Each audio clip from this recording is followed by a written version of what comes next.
Um, while I was shuffling out the love spread for this week, I feel like there's somebody that wants to make amends. Okay, they're trying to show you, I'm very thankful for everything you're doing or you have done. I couldn't have done it without you. Or I'm very sorry for putting you through some type of an emotional roller coaster. I'm sorry for my actions. I'm sorry for my words. I'm sorry for something that they've done in the past. And I feel for some of you, especially those in relationships, you are sailing over troubled waters. Okay, so whatever bump in the road, whatever hiccups you've had with your relationship partner, whatever ego conflict, even like disagreements, I feel like you're at a space where you and your partner have come to a mutual understanding with each other and you're able to progress forward. And that's for those in relationships. There's a lot of love. There's a lot of an outpouring of really positive vibes, I feel, between relationship partners. And it's allowing you to it's allowing more so your partner to appreciate all the contributions you've made, all the things that you've done that they might have overlooked, that they might have taken for granted. And it's allowing this space for the two of you to reach a moment where you're really thankful that for each other in general. So at the center of the spread, I have here the Six of Swords. And this is kind of like overcoming turbulence to come to a safer passage, okay? And I feel like two people are on this boat, so it's like joint effort. Both people have a role. One person might have to bail water, the other person might have to steer the boat, but both people are working together as a team so that they can overcome a very perilous journey to reach the shore. And I feel like it's coming about, the culmination of it has to do with the fact that they've arrived at some type of a truce, some type of a peace treaty, some type of a clearing up of communication. And as a result of it, we have this really beautiful rainbow, meaning there is hope for the future. There is also this sense of being kind of like inclusive. I accept you for who you are. Let's agree to disagree. Let's focus on the things that we can change rather than focus on the conflict. So I feel this beautiful energy of coming together, of helping each other, and like moving in the right direction between you and a relationship partner. For those of you who are dealing with a water sign in particular, I feel like this person, if they have been very depressed, if they've had any type of health issues, if they have been very down and just at a very low point in their life, you have been there for them to kind of steer the relationship in the right direction, to keep them from falling into their, depressive state, to keep them, to kind of like uplift them. I feel like they're coming to the realization that you have done a lot, that you have put a lot of effort in, that you might have felt quite alone, like you're not supported, or that your efforts have not been met with reciprocity, that they're not appreciative of everything that you've tried to do to keep the relationship afloat. You might have buried yourself in work as well because you didn't want to deal with the emotional toll that it has taken on you, the isolation or the fact that they were withholding love and affection. And so you bury yourself in work here with the Eight of Pentacles, where you're focusing on, your career, your finances, your work, mainly so you don't feel things. Okay. So it's like having to do this out of a sheer sense of self-preservation, also having to shoulder the financial responsibility of the relationship, having to take care of not only you, but your partner, but the kids and the parents and the household and the mortgage. And you're doing it without complaints. And you're doing it because you love the other person. But for whatever reason, they might not have shown that appreciation. And so coming through for this week, I do feel somebody's getting better. They're starting to see outside of themselves. If you're dealing with a Pisces, Cancer, Scorpio, Sun, Moon, or Rising, this is a person overcoming their funk, seeing outside of their emotional state, and they're not withholding affection anymore, and they're going to give you this outpouring, this declaration that they really appreciate everything that you're doing. And then I also feel like, the apologies I mentioned earlier, I appreciate everything that you do. I apologize for the way I've acted in the past. And I apologize for not seeing everything that you're doing because I was so lost in my own thoughts and I was so concerned with my own immediate problems that I didn't see everything that you tried to do. And I feel like if there has been an emotional estrangement between you and a person that you like, a crush, I feel like there's a bridging of the distance, okay? That emotional rift. And it's indicated in this card here, the sun. This is sort of like melting away. Somebody that is going to communicate with you and is going to express themselves. And it's really going to boost your sense of optimism for the relationship.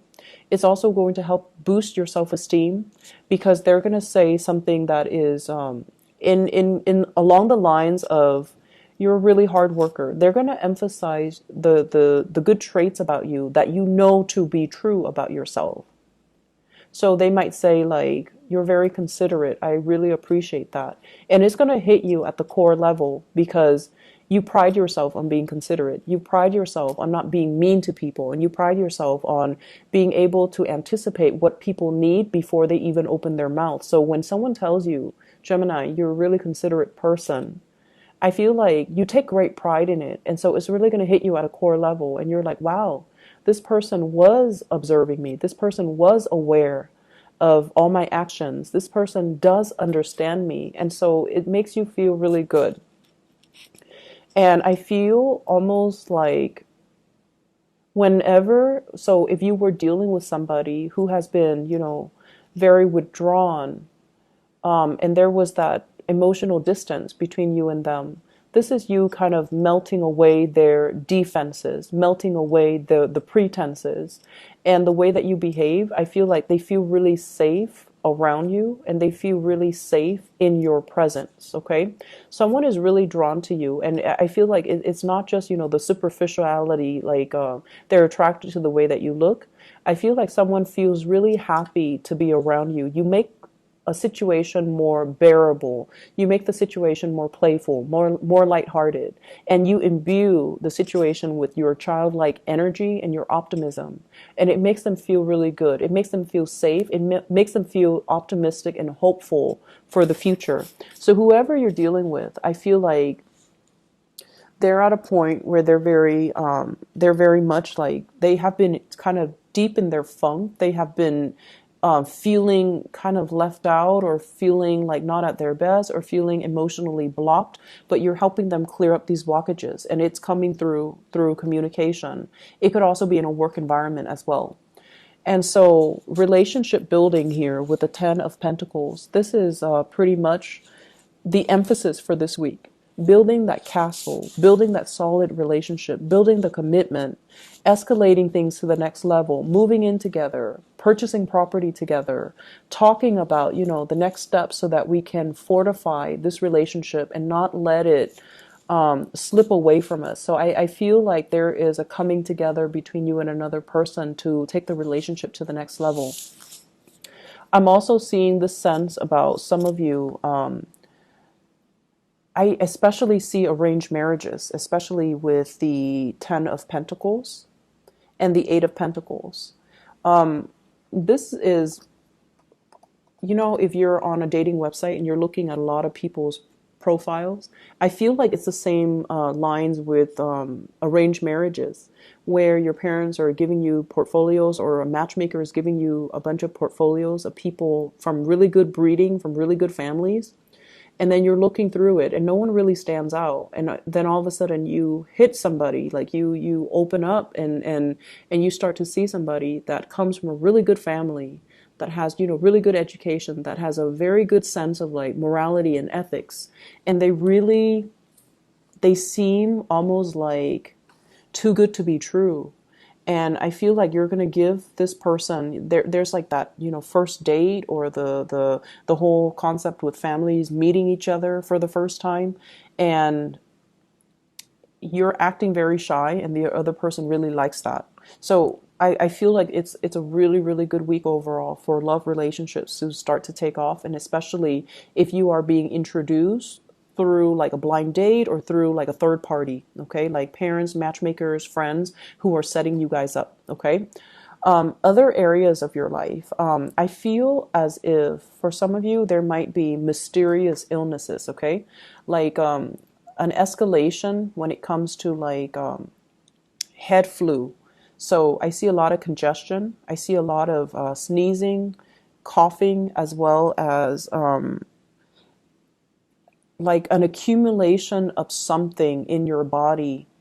And I feel like allergic reactions that come out of nowhere. So, for example, if you've never been allergic to cats, all of a sudden you're developing some type of allergies or some type of sensitivities to certain foods, to certain allergens, to certain pathogens. And I feel like there's going to be a little bit of a weakness when it comes to your physical health. So, make sure you get enough sleep. Make sure that you are strengthening your body. Make sure that you take whatever vitamin C, whatever wellness formula, so that you can keep yourself in top shape and you can fight off or ward off these allergens or these bacterias or these pathogens. Okay. I'm also seeing as well family members, somebody within your family circle. It could be you, it could be the people around you, and I especially see family. If they've had some mysterious health issues, there is going to be a prognosis or a proper diagnosis so that they can fix the situation, okay? And I especially see like a relationship partner, and also parents, grandparents, and things like that. They're going to be able to overcome some type of mysterious illness that gets triggered and it comes out of the blue. They don't know what's wrong with them. It might have been, happening for a year and they finally see a doctor and it finally clears up. I'm also sensing as well, for those of you in the work environment, I feel like you're reaching the peak of your career. So, and it's shown up here in the Magician. So you know how when you get into a new work environment, right? It might take like 5 months for you to learn everything. And then by the time you learn everything, you know how to do everything, and everything comes to you very automatically. I feel like for some of you, it might have taken over a year, and you're like, whoa, the learning curve is a little bit steep. In all of my previous jobs, it's only taking like 5 months. Why is it taking over a year? Am I not able to retain information, or am I not as sharp as I used to be, or am I in over my head? But I feel like once you hit that 1 year mark, that's when all the information starts to click. That's when you know how to automatically solve problems. You know how to do everything that you're assigned to do without having to reach out to other people for a second, third opinion. So you're at the peak of your career right now, and you're at the peak where you know how to deflect situations, you know how to de-escalate situations, you know how to deal with people, and you know how to answer everything related to your field. And it's making you feel really, really good, but it's also bringing in that sense of anxiety. Like, if I already know everything there is to know, where do I go next? And I see you kind of scanning the horizon, looking around, how long do I stay put? Should I pursue other opportunities? Should I explore other territories? Should I relocate? Should I get another job? Should I switch industries? Where am I going to be realistically for the next 5 years if I've already mastered everything that I need to master in this current work environment? So I feel like many of you are thinking about making a change, or thinking about relocating, or thinking about these things, but you're not there just yet because you're still scanning the horizon, for keeping an eye out for that opportunity when it comes into the picture. I'm also seeing a lot of people working the night shift. It's weird, but they're saying like needing a lot more sunlight, needing to recharge your batteries, needing to kind of like recalibrate, and getting out there and doing more physical exercises, like activities, okay? Hiking, swimming, whatever it is that really stirs your passion, try to do it, because I feel like your circadian rhythm is off, is it's thrown off. So you might, get really tired after a work day and you sleep all through the rest of the day, and then you wake up at night and you can't fall back asleep. So I feel there's this night and day type of energy where you're very mentally alert at night, but that's when you need to sleep. So recalibrating your biological clock and also, your circadian rhythm, that's going to really help you ward off a lot of these illnesses as well. Okay. So take care of yourself here. Take it easy, Geminis. And I'll talk to you guys next time. Okay.